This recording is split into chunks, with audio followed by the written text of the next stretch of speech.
안녕하세요. 새 동영상에 오신 것을 환영합니다. 소설에서 유인원이 키운 아이로 알려진 타자는 현실에서도 일어나는 매혹적인 일, 즉 동물에 의해 자란 아이들을 반영합니다. 전 세계적으로 야생동물이 인간 어린이를 보살핀 실제 사례가 있습니다. 오늘은 동물에 의해 길러진 20명의 아이들을 소개합니다. 이 채널을 처음 사용하시나요? 구독과 좋아요, 알림 설정 부탁드리겠습니다.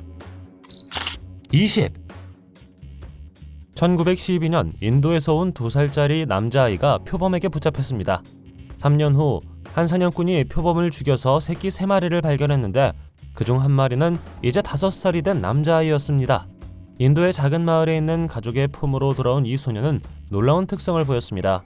처음에 그는 놀라울 정도로 민첩하게 4발로 움직였고 발가락은 구부러졌으며 손과 발은 비바람에 굳어졌습니다. 그는 사납고 접근하는 모든 사람을 공격하며 마을의 닭을 먹고 살아남았으며 으르렁거리는 소리로만 의사소통했습니다. 야성적인 행동에도 불구하고 이 소녀는 4발로 달릴 때 고든 남자의 속도에 필적하는 놀라운 속도를 가지고 있었습니다. 시간이 지나면서 그는 인간의 습관에 적응하기 시작했고 말하는 법과 직립보행을 배웠습니다.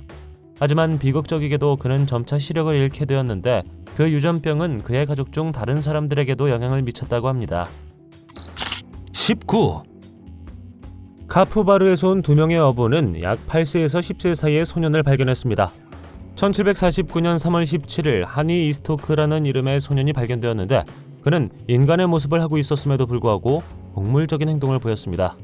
그들은 그를 에스테르아지 영지로 데려왔으며 그곳에서 그는 말을 할 수 없었기 때문에 임시로 침례를 받았습니다. 소년의 이름은 늪지대를 뜻하는 헝가리어에서 유래했으며 이는 소년의 기원을 반영합니다. 결국 소년은 그 땅의 관리인인 로젠스팅글 팔의 보살핌을 받게 되었습니다. 처음에는 풀과 건초, 집만 먹고 살았고 인간에 대한 두려움이 있어 위험이 닥치면 본능적으로 물속으로 피난처를 찾았습니다. 육지에 대한 혐오감에도 불구하고 그는 수영 실력이 뛰어나고 물속에서 물고기를 잡는 데 능숙하였습니다. 그가 조리된 음식과 옷에 익숙해지는 데 1년이 걸렸고 그는 점차 남자의 모습으로 변해갔습니다. 지역 주민들이 그를 신뢰하기 시작하자 하니는 도망칠 기회를 잡았습니다. 여전히 그를 목격한 사람들이 있었지만 그는 항상 수면 아래로 사라졌습니다. 시간이 지남에 따라 이 전설은 그를 인근 호수에 거주하는 반물고기, 반인간으로 묘사하는 수많은 민담과 함께 성장했습니다. 18. 늑대 소년으로 더 잘 알려진 샴데오는 1972년 4살의 어린 나이에 인도의 숲에서 새끼 늑대와 놀다가 발견되었습니다.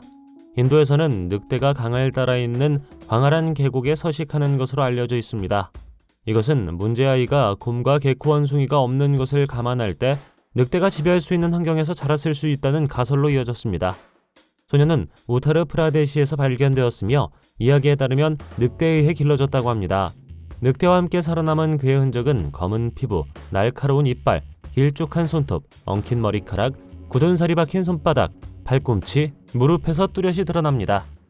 그의 식단은 닭을 사냥하고 흙과 피를 섭취하는 것이었습니다. 1978년 샴데오는 러크나우에 있는 테레사 수녀의 빈곤하고 죽어가는 집에 입원하여 파스칼이라는 이름을 받았습니다. 그들의 보살핌 아래 그는 점차 날고기를 먹지 않게 되었습니다. 그를 인간 사회에 통합시키려는 노력에도 불구하고 그의 언어적 의사소통 능력은 그의 야성적 양육으로 인해 심각하게 제한되었다고 합니다. 17. 이 다음 소년의 운명은 그가 태어난 지 얼마 되지 않아 회색 곰에게 붙잡히면서 놀라운 전환점을 맞았습니다.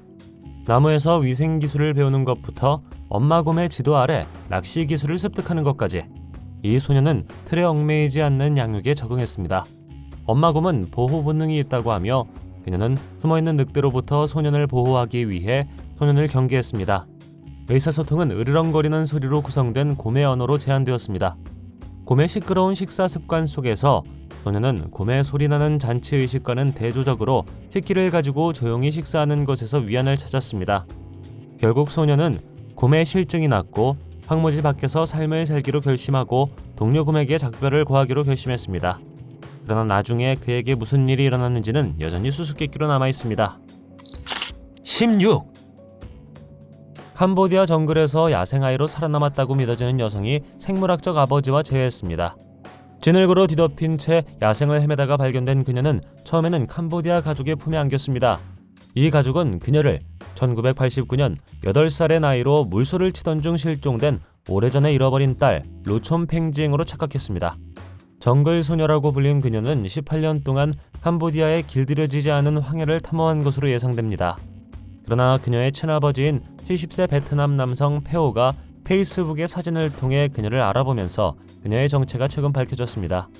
그는 그녀가 실제로 발견되기 불과 1년 전인 2006년에 실종된 자신의 딸 탁이라고 밝혔습니다.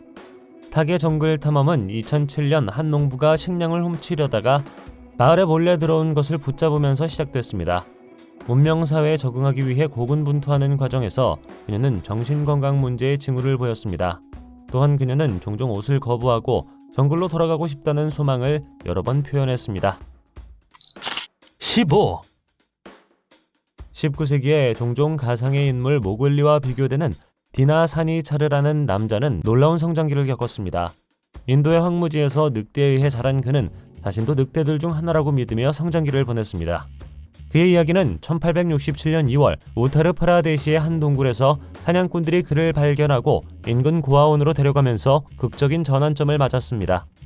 시칸드라 선교 고아원에서 선교사들은 디나에게 걷기와 말하기와 같은 인간 생활의 기본 원리를 가르치려고 노력했습니다.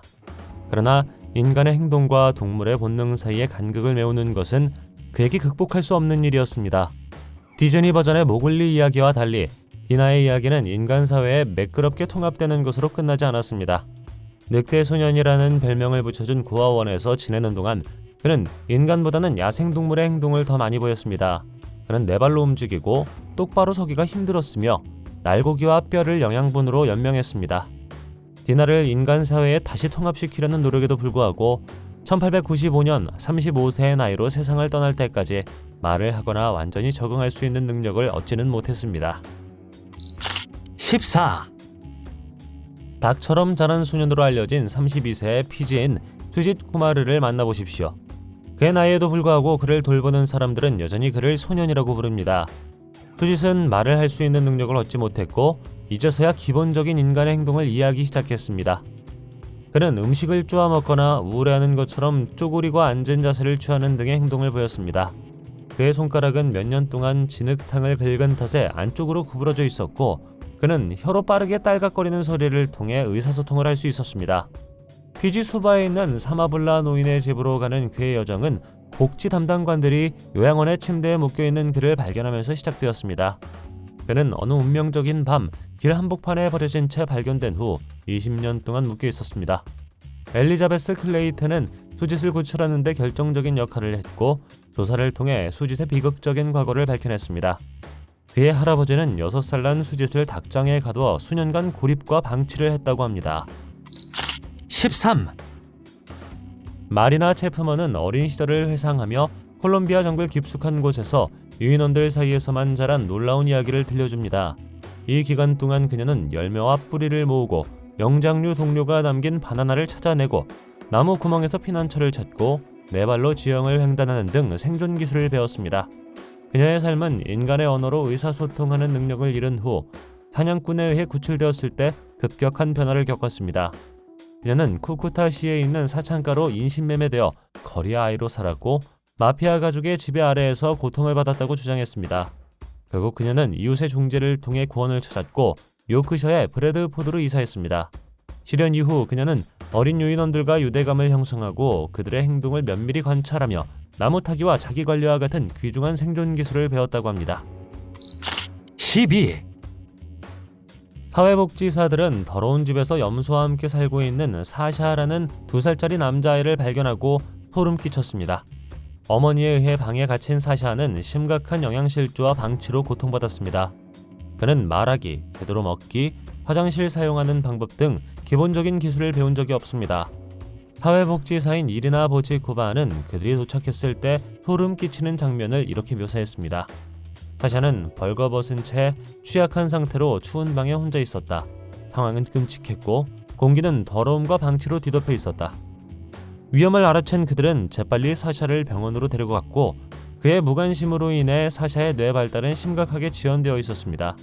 그의 체중은 또래의 다른 아이들보다 현저히 적었다고 합니다. 그는 또한 숟가락을 잡거나 장난감을 가지고 노는 것과 같은 나이에 비해 가장 기본적인 기술도 부족했다고 합니다. 11. 야생 아이들에 대한 가장 센세이셔널한 이야기 중 하나는 암늑대에 의해 길러졌다고 전해지는 두 소녀 아말라와 카말라에 관한 것입니다. 1920년 한 목사가 새끼들과 함께 있는 암늑대를 만났는데 그중 두 마리는 인간의 모습을 하고 있었고 길고 엉킨 털을 가지고 있었습니다. 그들은 인도 미드나포어에 있는 고아원으로 보내졌는데 그곳에서 목사 부부가 머물고 있었습니다. 소녀들은 네 발로 걸었고 무릎과 손바닥은 습관적인 움직임으로 인해 굳은 살이 박혀 있었습니다. 그들은 날고기를 더 좋아했고 혀로 액체를 핥았으며 종종 웅크리고 있는 자세로 음식을 먹었습니다. 두껍고 붉은 입술은 혀를 계속 내밀고 늑대처럼 헐떡거리며 어슬렁거리거나 울부짖는 등 야행성 습성을 보였습니다. 사람들과의 접촉에 대한 혐오감에도 불구하고 카말라 목사는 부드러움과 애정을 통해 점차 카말라와 유대감을 형성했습니다. 피부 연화, 영양 공급, 부드러운 터치에 대한 세심한 노력을 통해 그녀는 카말라의 신뢰를 얻고 학습에 도움이 되는 환경을 조성하는 데 성공했습니다. 고아원에서 5년을 보낸 후 카말라는 약간의 지적 진보를 보였다고 합니다. 10. 이반 미슈코프는 1990년대 모스크바의 거친 거리에서 자란 가난한 가정의 어린아이였습니다. 그는 떠돌이 개들이 경계하는 것을 느꼈고 음식을 제공하는 것이 보호와 따뜻함을 얻는다는 것을 금방 알게 되었습니다. 시간이 지나면서 신뢰가 쌓였고 이반은 겨우 4살의 나이에 무리의 리더가 되었습니다. 그러나 그가 새롭게 발견한 소속감은 오래가지 못했습니다. 당국이 개입하여 개들의 주의를 돌리기 위해 미끼를 사용했고 이반은 보호받을 수 없는 상태로 방치되었습니다. 거리에서 활동하기 전 그는 알코올 중독자 할아버지의 보살핌 아래 어려운 어린 시절을 보냈는데 할아버지는 종종 며칠 동안 혼자 힘으로 살아가야 했습니다. 피난처를 찾던 이반은 1990년대 중반 모스크바 근처에서 반려견들과 함께 먹이를 구걸하던 중 떠돌이 개들 사이에서 위안을 찾았습니다. 2년 동안 함께 지내며 이반은 개들과 깊은 유대감을 형성했으며 제시, 고가, 마샤, 테바라는 애칭을 불렀습니다. 여러 차례의 시도에도 불구하고 당국은 개들이 맹렬히 보호했기 때문에 이반을 충실한 반려견 가족으로부터 떼어놓기 위해 고군분투했다고 합니다. 결국 5살에 구조된 이반은 구세주인 인간과 가족이라고 여겼던 개들 사이에서 갈등했습니다. 비극적이게도 지역 공무원들은 개들을 안락사시키기로 결정했습니다. 9. 1970년 10월 허약하고 구부정한 형체가 토끼를 닮은 이상한 태도로 손을 들고 로스앤젤레스 카운티의 복지사무소에 들어왔습니다. 처음에는 6살에서 7살 정도로 추정되었던 이 소녀의 외모는 복지관리들을 매료시켰습니다. 백내장을 앓고 있던 그녀의 어머니가 시각장애인을 위한 서비스를 찾던 중 우연히 그녀를 사무실로 데려온 것이었습니다. 그러나 관계자들은 나중에 그녀의 신원을 보호하기 위해 진이라고 부르게 될 소녀가 이전에 만났던 어떤 아이와도 다르다는 것을 곧 깨달았습니다. 진이는 심각한 방치와 학대의 징후를 보였습니다. 말을 할 수 없었고 힐금이 남았던 그녀는 침을 흘리고 침을 뱉었습니다. 그녀의 손에는 특이한 특징이 있었는데 거의 완전한 두쌍의 치아, 소수라고 알려진 희귀한 치아 상태였습니다. 나중에 밝혀진 바에 의하면 진리는 정신 나간 아버지에게 말할 수 없는 잔인함을 당했다고 합니다. 아버지는 그녀를 태어날 때부터 집에서 만든 구속복에 가두고 조용한 방에 격리시켰습니다. 그는 그녀가 울거나 말하거나 소리를 내는 것을 금하고 야생동물처럼 잔인하게 대했다고 합니다. 구출된 후 그녀는 LA 아동병원으로 옮겨져 법원의 후견인이 되었습니다. 8. 옥사나 말라야에게 짖고 으르렁거리고 네 발로 움직이는 것은 단순한 연극이 아니라 생존이었습니다. 3살 때 알코올 중독자인 부모에게 버림받은 그녀는 우크라이나의 가난한 마을 노바 블라우비셴카에서 떠돌이 개들 사이에 위안과 동료를 찾았습니다. 따뜻함과 보호를 받기 위해 옥사나는 나이다라는 개와 함께 사육장으로 피신했고 그 후 5년 동안 그곳에서 살았습니다. 옥사나는 무리에게 받아들여졌고 점차 그들의 행동을 자신의 행동으로 받아들였습니다. 의사소통은 짖는 소리와 으르렁거리는 소리로 이루어졌고 그녀의 반려견들의 언어를 되풀이했습니다. 몸을 깨끗이 핥고 날고기를 먹고 쓰레기를 뒤져 음식을 구하며 헐떡이고 네 발로 움직였습니다. 옥사나가 현재 거주하고 있는 특수보호시설의 책임자인 안나 찰라야는 그녀를 인간 아이라기보다는 개로 기억하고 있습니다. 그러나 인간 사회로 돌아가는 것은 수년간 개들과 함께 살면서 새로운 환경에 적응하기 위해 고군분투했기 때문에 큰 어려움이었다고 합니다. 7, 1731년 프랑스 송이의 주민들은 너덜너덜한 동물 가죽을 입은 어린 소녀가 과수원에서 사과를 훔치는 것을 발견하고 깜짝 놀랐습니다. 그녀의 나이를 추정하는 것은 10세에서 18세 사이였는데 매우 어려운 일이었습니다. 마을 사람들이 불독과 마주쳤을 때 그녀는 한 번의 치명타로 처치한 후 숲속으로 사라졌습니다. 붙잡혔을 때 그녀는 공식적인 언어를 가지고 있지 않았고 동물의 소리로 의사소통한다는 것이 명백해졌습니다. 샬롱의 한 병원에 입원한 그녀는 마리 앙젤리크 메미르 블랑이라는 이름으로 세례를 받았습니다. 그녀를 문명화하려는 노력은 즉시 시작되었고 그녀의 독점적인 식단은 조리된 음식으로 인해 이가 빠지기 때문에 날고기가 전부였다는 것이 밝혀졌습니다. 그녀의 진정한 기원은 1755년 전기 작가 마리 카트린 호마젤 헤케가 야만적인 소녀에 대한 이야기를 출판하면서 밝혀졌습니다. 아메리카 원주민 소녀로 알려진 르블랑은 7살의 나이에 위스콘신에서 검게 그을려 노예로 팔렸다고 합니다. 배가 난파된 후 그녀는 다른 소녀와 함께 황무지에서 야생동물로 살며 원시 야생동물을 먹으며 살아남았다고 합니다. 6, 1살짜리 남자아이가 야생 고양이의 보살핌 덕분에 거리에서 살아남을 수 있었습니다.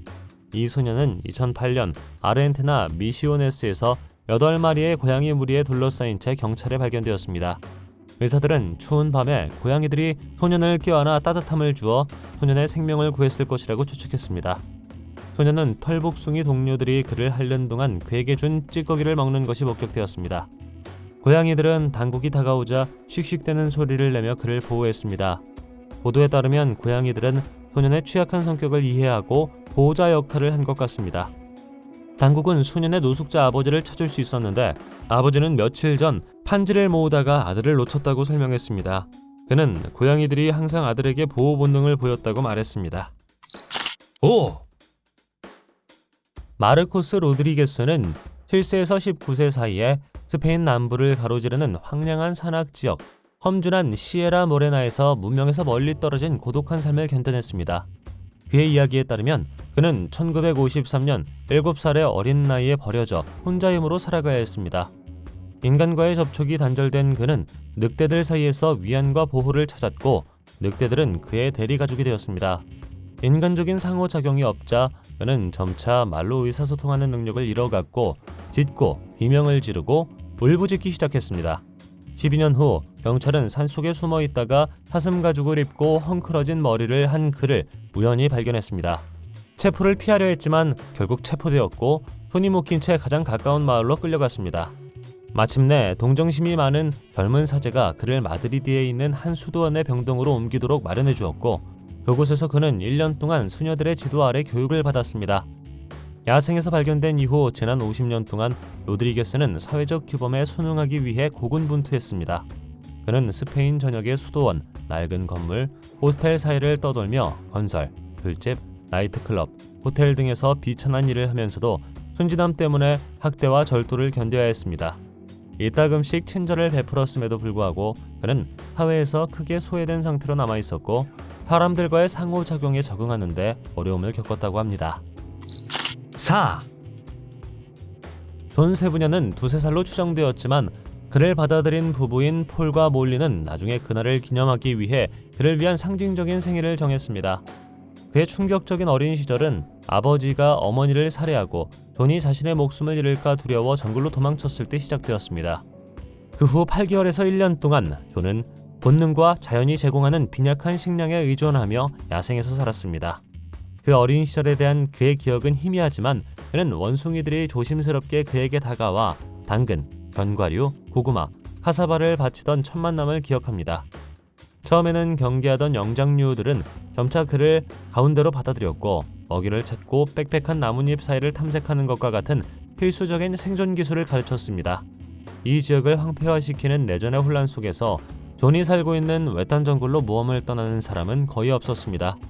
몇 달 후 지역 주민인 밀리는 숲 원숭이들 사이에서 그를 발견했습니다. 그 후 존은 밀리의 마을로 다시 내려왔고 그곳에서 그의 야성적 성장이 분명하게 드러났습니다. 그의 몸은 야생 아이들 사이에서 흔히 볼 수 있는 두꺼운 털로 덮여 있었고 무릎에는 계속 기어다니느라 하얗게 된 굳은 살이 있었습니다. 그의 손톱은 야생에서 생활한 결과로서 길고 구부러져 있었으며 어떤 형태의 가정 습관도 습득하지 못했다고 합니다.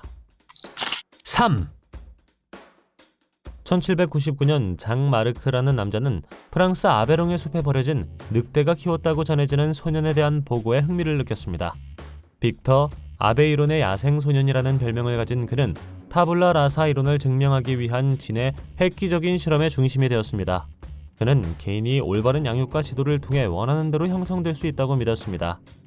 빅토르는 아마도 10대 초반으로 심각한 정신질환을 앓고 있었을 것인데 장애에 의해 파리로 옮겨져 가정부의 보살핌을 받게 되었습니다. 말이 부족하고 옷을 입는 것을 거부하며 조리된 음식을 거부하는 등 초기 어려움에도 불구하고 빅터는 진의 지도 아래 놀라운 발전을 보였습니다. 진의 가정부에 인내심이 있는 지도와 헌신적인 보살핌으로 빅터는 기본적인 의사소통 기술을 배웠고 다른 사람들과 교류하기 시작했습니다. 2, 2008년 러시아의 사회복지사들은 엄마가 애완동물로 키워서 짹짹거리는 소리로만 의사소통할 수 있는 7살 소년을 구조했습니다. 러시아 언론의 보도에 따르면 모글리 증후군을 앓고 있는 이 아이는 수많은 새장, 새먹이, 배설물로 가득한 새장처럼 생긴 방 2개짜리 작은 아파트에서 발견되었습니다. 구조 작업에 참여한 갈리나 볼스카야라는 사회복지사는 러시아 신문 프라우다에 31세의 어머니가 소년을 애완동물 취급했다고 설명했습니다. 그녀가 그를 향한 침묵을 했기 때문에 소년의 주된 의사소통 수단은 주변의 새들과 소통하는 것이었습니다. 집에서 기르던 새를 기르고 들새에게 먹이를 주던 어머니는 아들을 방치했습니다. 그녀는 결코 그와 말로 의사소통을 하지 않았고 그 새들은 그의 동반자이자 언어를 가르치는 선생님으로 남았습니다. 소년은 현재 위탁가정에서 머물고 있으며 추가 지원과 지원을 위해 심리보호센터로 옮겨질 예정이라고 합니다. 1, 1725년 독일의 황무지에서 옷도 입지 않고 홀로 발견된 와일드 보이 피터로 알려진 소년은 구출 당시 약 11살이었습니다. 12세 무렵 피터는 런던으로 옮겨져 조지 1세의 인간 애완동물이 되었습니다. 네 발로 달리고 신하의 주머니에서 물건을 훔치는 등 동물과 같은 행동을 보이며 야생소년이라는 별명을 얻었습니다. 그의 참신함에도 불구하고 피터의 행동은 궁전 주민들에게 너무 벅차게 되었고 결국 그는 하트퍼드셔에 있는 농장으로 이사하여 자비로운 농부들의 보살핌 아래에서 여생을 보냈습니다. 그는 하노버의 야인 피터라고 새겨진 목걸이를 착용해야 했습니다. 1785년 그가 사망하자 그는 노스처치의 성마리아 묘지에 안장되었습니다. 피터의 초상화에 대한 후속 조사는 그가 독특한 얼굴 특징과 지적 장애와 관련된 희귀 유전 질환인 피트 홉킨스 증후군을 알았을 수 있음을 시사하며 이는 그를 버리기로 한 부모의 결정에 빛을 비춰줄 수 있습니다. 정글에서 동물에 의해 길러지고 싶으신가요? 댓글로 알려주십시오. 동영상이 마음에 들면 좋아요 부탁드리겠습니다. 저희가 만든 더 많은 비디오를 보려면 화면에서 하나를 클릭하거나 채널을 살펴보세요. 시청해주셔서 감사드리며 다음에 뵙겠습니다.